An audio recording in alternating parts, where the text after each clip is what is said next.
Hey, what's going on, everybody? You are now tuned in to the Paging Dr. Chanda podcast. Let's break this down a little bit. In our community, we have normalized silence and pain. We've normalized silence and pain, and that's why I love this initiative, because the name of it, silencing the shame, we're basically putting to death the shame associated with telling our story. Yeah. We're essentially invalidating every feeling that we've experienced. Especially in the Black community, as it relates to how we see ourselves, how we perceive one another, and how we present in our worlds, in our society, when we show up at work, when we show up in our families. It's like we're constantly putting on this mask, or constantly having this perception of ourselves of always being strong, being the strong Black woman, being the strong Black man. Sometimes in the Black church, there is a stigma about mental health. If I'm depressed, am I still a child of God?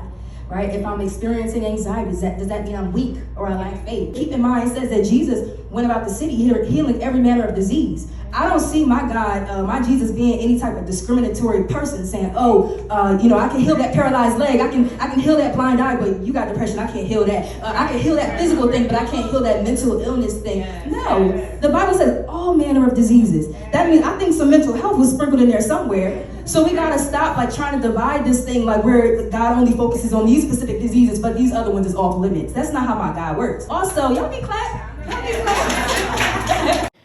Kanye West made a statement about George Floyd. He said that he did not die as a result of a knee to the neck, but George Floyd died due to fentanyl in his system.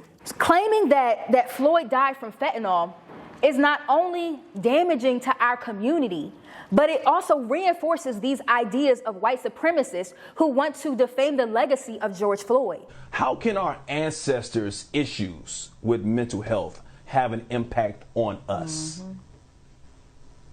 You know, Mike, that is such a great question.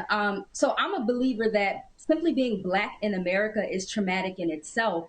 But I think Dr. Joy DeGroy did such an amazing job when she coined the term post-traumatic slave syndrome.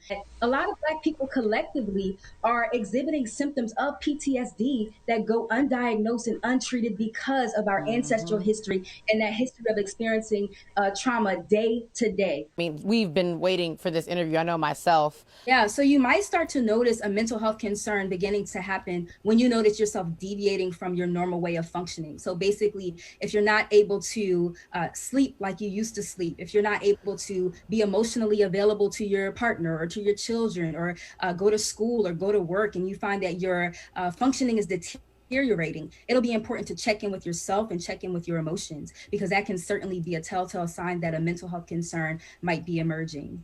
Okay.